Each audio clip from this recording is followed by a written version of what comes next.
Olá a todos! A história de hoje é do quadrinho chamado The X-Files Case Files Who Goes There, publicado em julho de 2018 pela IDW Publishing. Esse quadrinho, baseado na aclamada série de televisão criada por Chris Carter e conhecida aqui no Brasil como Arquivo X, foi criado como uma homenagem à comemoração dos 25 anos da franquia. A história começa mostrando para nós um conglomerado de trailers em uma localidade do estado do Texas, onde podemos logo ver um barulho estranho ecoar em meia-noite. Enquanto isso, vimos uma velhinha observando pela janela e, curiosa com o estranho som e pela inquietude do seu pequeno cãozinho, que parecia estar muito agitado com aquilo, ela decide então sair para averiguar o que estava acontecendo.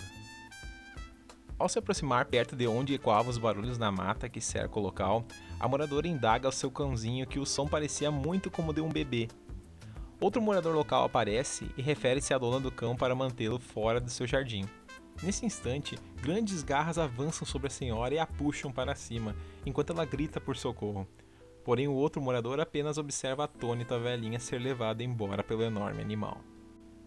Algum tempo depois, nós vemos nossos dois protagonistas, os agentes Mulder e Scully, em frente a uma loja de donuts, desconfiados se estavam no lugar correto. Ao entrar no local, logo são recebidos por um homem de cadeira de rodas chamado Douglas, que apesar das aparências, confirma ser realmente o xerife.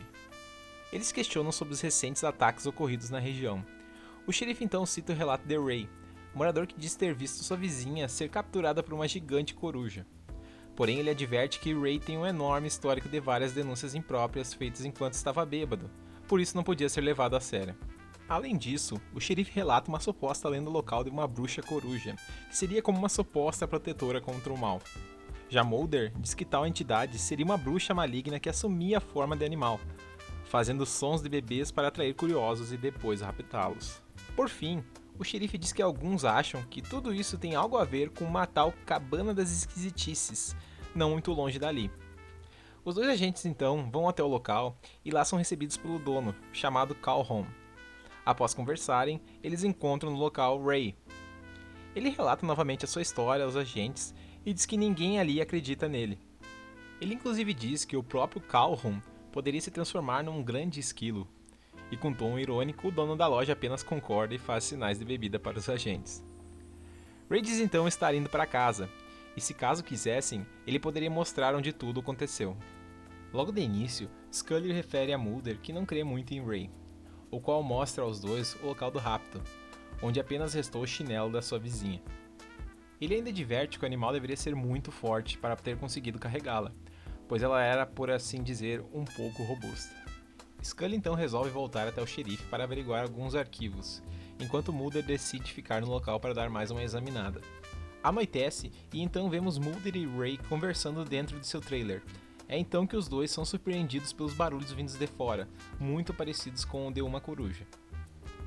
Enquanto isso, na delegacia, Scully é introduzida à filha do xerife, Atlanta, que também é policial. Elas debatem um pouco sobre a lenda local, e Atlanta diz que muitos acreditavam que a tal bruxa ingere uma mistura de ervas, que a faz ver as auras do mal, para que então ela possa eliminá-las.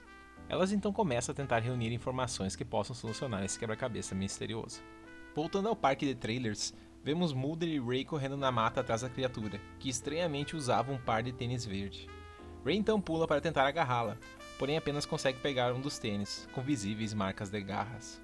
Enquanto examinava as pegadas no solo, Mulder recebe a ligação de Scully, que dizia ter talvez encontrado algo interessante. Ray então o interrompe e diz que a criatura tinha corrido para aquela direção e que ele não aguentava mais e iria voltar.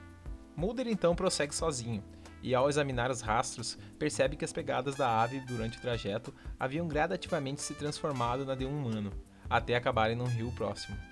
Ray dá uma carona para Mulder até uma pousada. Ele agradece e vai tomar uma ducha.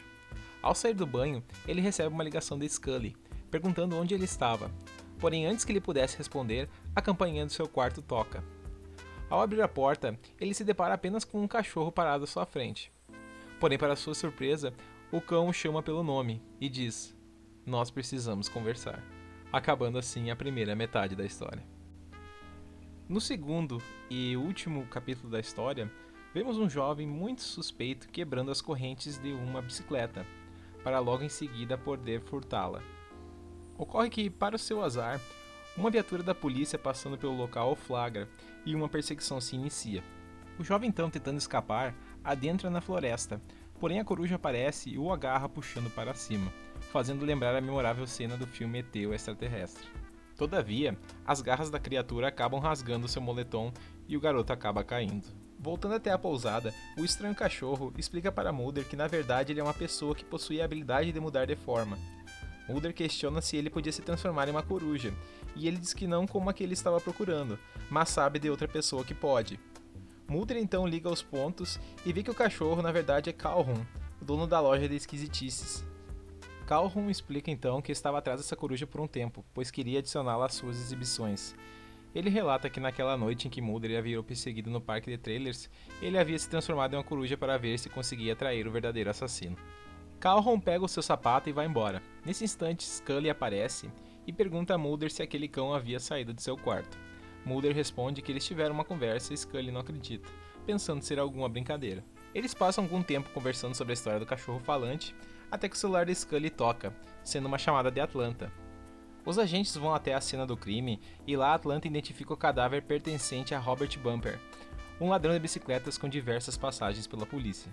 De volta ao parque de trailers no outro dia, os agentes vasculham uma das casas a fim de encontrar mais pistas, até que Mulder encontra uma cabeça em estado avançado de decomposição no jardim. Ray reconhece-a como sendo de um tal cara chamado de Martin Margold. Atlanta então faz um telefonema chamando uma equipe de peritos para examinar o local. Durante a noite, Lydia, a empregada da loja de donuts, aparece no local para entregar algumas encomendas. Atlanta recomenda que Ray saia dali. Nesse mesmo sentido, Lydia diz que ele era um criminoso e não devia estar ali. Atlanta, mesmo assim, diz que ele não é tão ruim, pois apenas fez pequenos delitos. Porém, Lydia reforça dizendo que ele possui uma aura ruim e então vai embora. Após uma pequena conversa entre os agentes, Scully decide voltar para o hotel, levando consigo um dos bolinhos feitos por Lydia, enquanto Mulder resolve ficar no local. Mulder então vai até o trailer de Ray, e lá Ray diz a ele que Calhoun havia lhe deixado uma carta dizendo que havia deixado o estabelecimento aos seus cuidados, até que ele voltasse de sua viagem. Ray diz a Mulder que iria dar uma checada na loja, e o convida para ir junto. Scully telefona para Mulder e informa que havia feito alguns exames no doce feito por Lydia, e acabou constatando a existência de um fungo alucinógeno chamado Hygross biconica. Enquanto entram no local, Mulder responde para Scully que aquele fungo era usado em algumas formas de bruxaria para ajudar na leitura de áureas. Após isso, o telhado do recinto começa a ranger, e logo vemos a enorme coruja por um grande buraco no teto. A coruja tenta atacar Mulder, que consegue desviar, porém ela consegue pegar Ray, e começa a o puxar para cima. Mulder então se prende a uma estátua e com uma de suas mãos segura Ray, conseguindo soltá-lo das garras da criatura. A coruja então volta a atacar Mulder, que revida com um soco e diz para Ray correr. Ray então corre em direção do criadouro e enquanto Mulder era atacado, ele aproveita a oportunidade para jogar a cobra contra a coruja, que acaba sendo picada. Diante do ataque frustrado, a criatura parte em fuga, porém é baleada por Mulder e acaba caindo na mata. Mulder vai até o local da queda e lá vemos realmente quem era a pessoa por trás de tudo. Ninguém menos que Lydia, a moça da loja de donuts. No local também vemos os corpos de outros raptados, assim como o da velhinha do parque de trailers. Scully aparece e Mulder revela a ela que Lydia era coruja. Ele explica que por ela trabalhar na loja de donuts do lado do xerife, podia ouvir todos os casos que passavam por ali, para assim poder atacar as suas vítimas.